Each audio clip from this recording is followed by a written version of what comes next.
What should I do for this week's episode? Maybe I can find something here. Oh, that looks good. Hello everyone, and welcome back to another episode of the Max AC channel.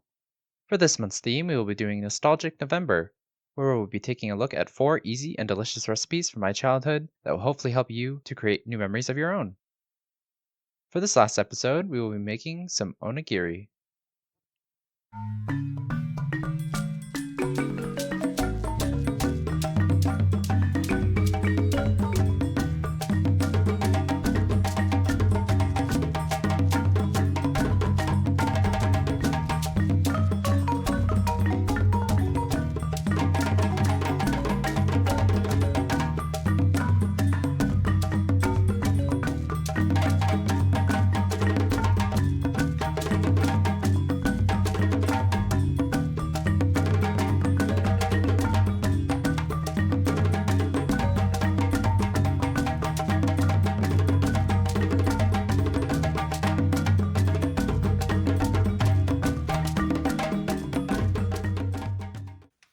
For this recipe, you will technically just need some rice, salt, and water.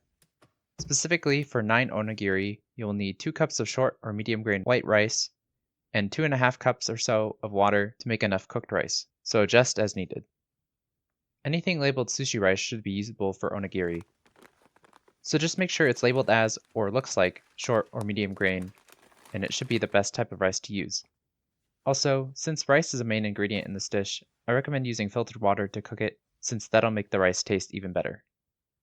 Of course, you can make your onigiri out of just rice, but if you're feeling adventurous, you can add some other ingredients into the mix. You can really add pretty much anything to the onigiri, since the rice is a pretty neutral ingredient. But some recommended fillings I will be showing today will be tuna mayo, okaka or bonito flakes, and umeboshi or pickled plum. You will also need some seaweed or nori to wrap the onigiri in if desired. First, we'll want to make the rice, so using a rice maker, fill your bowl with the amount of rice you want to cook. Then with some water, you'll want to rinse the rice until the water runs clear to keep the rice from clumping too much when you're making your onigiri. Then when your rice is rinsed and drained, add in your measured water and then let your rice soak for at least 30 minutes. This will help the rice absorb and retain a bunch of moisture while not becoming mushy and uneven. Then when you're ready to cook the rice, turn on your rice maker and let it do its thing. While we wait, we'll prepare the fillings. For the tuna mayo, you will need a can of any kind of tuna, 2 tablespoons or so of Kewpie or Japanese mayonnaise. You can of course use regular mayo, but Japanese mayo tastes a lot richer since it's only made of the yolks. You will also need a half tablespoon or so of soy sauce as well, and you can throw in some wasabi if you're feeling adventurous, but I'll leave it out this time. Drain the tuna if needed, and then in a small bowl, just mix together all of the ingredients until everything is combined and your filling should be ready to use. For the okaka filling, you will need some katsuobushi or dried bonito flakes, about a handful or so, and 1 tablespoon of soy sauce. In a small bowl, just mix these 2 together to combine. The goal is to moisten the katsuobushi in the soy sauce, but we don't want it drenched, so air on less soy sauce at first, and you can always add more if needed. Once your bonito flakes are moist, your filling should be ready to use. For the umeboshi filling, you will need 1 to 2 umeboshi or pickled plums per onigiri. You can typically find these at the Asian grocery stores, but you can also easily get them online as well. To prepare the filling, all you need to do is remove the plum pit, and then optionally break down the flesh into a paste-like consistency if you want. Then your filling should be ready to use. When your rice is ready, fluff it in the bowl with a paddle and let it rest for 5 to 10 minutes. While we wait for this to cool a little, we'll prepare the making station. You will need a bowl of water to wet your hands with, and a small bowl with salt to season the rice with, along with any other ingredients you wish to use. Traditionally, onigiri is made using your hands, but if you want, you can also use a bowl or a mold and some plastic wrap as a less messy process. When you're ready to make your onigiri, scoop your rice into an easily accessible container and cover it with a damp towel. It's best to make onigiri with warm rice, so when you're able to hold it in your hands, you can start making them. There are various ways of making onigiri. You can either use the extra ingredients as a filling, or you can mix it directly with the rice to make one homogeneous piece.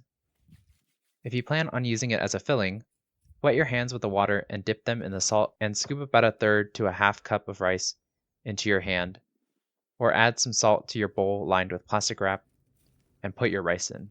This will season the rice, but you are of course welcome to just mix the salt in beforehand. When you're ready, push into the center of the rice slightly so that there's a little indent for your filling. Place 1 to 2 teaspoons of filling into the center, and using your hand or plastic wrap, guide the rice to envelop the filling by gently pressing the sides around it.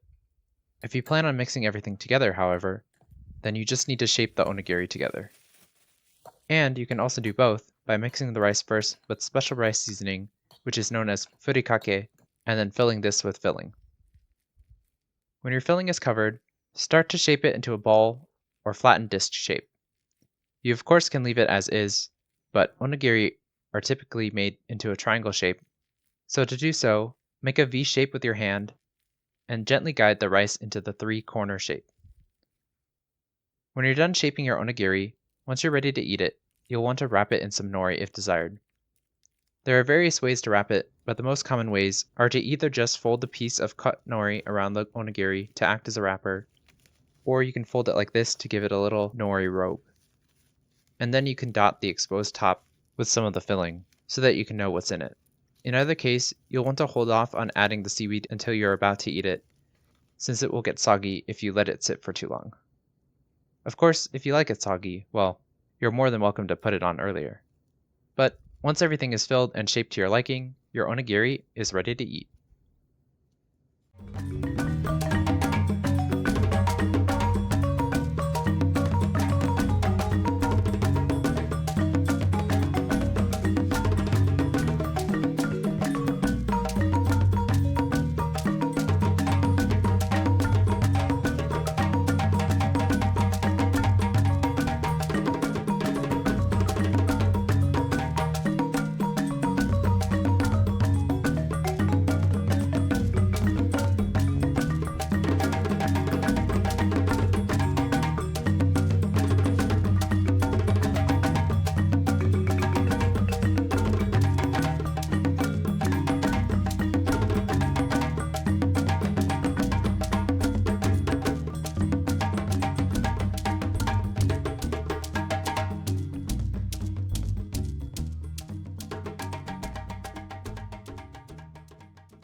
I've always been a fan of onigiri, but I can never find them in stores, so I have to make them at home whenever I get the craving.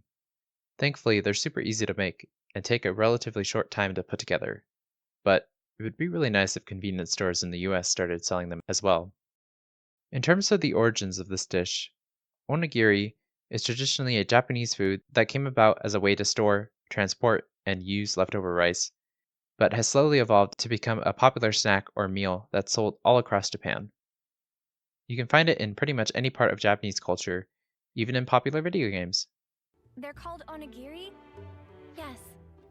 I'm not Even very at good convenience stores, or kombini as they're known as in Japanese, you can get onigiri with a whole variety of fillings. And yes, they do have 7-Elevens in Japan. And believe it or not, it's actually the most popular one.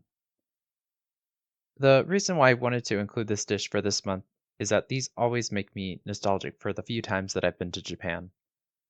Especially when you're walking around, which you'll do a lot in Japan, being able to pop into the nearest store and grab a couple onigiri to eat while you're out and about is the quintessential Japanese experience you need to do when visiting.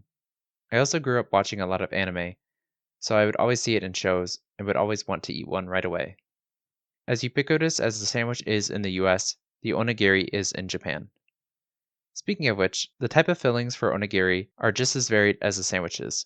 Of course, there are the more common ones that I've included in this video, but it doesn't take much creativity to find something that works. Some other suggestions I recommend trying are including spam as a potential filling,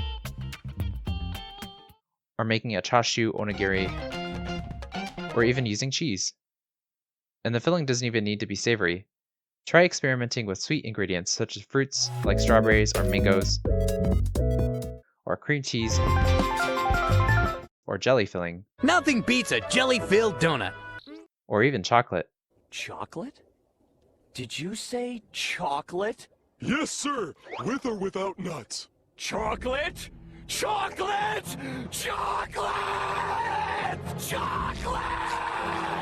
Chocolate! Though I would recommend maybe holding the salt in some of these cases. Regardless, no matter what you choose to fill your onigiri with, if you wish to keep the main ingredient, the rice, as fresh as possible, you will need to store it properly.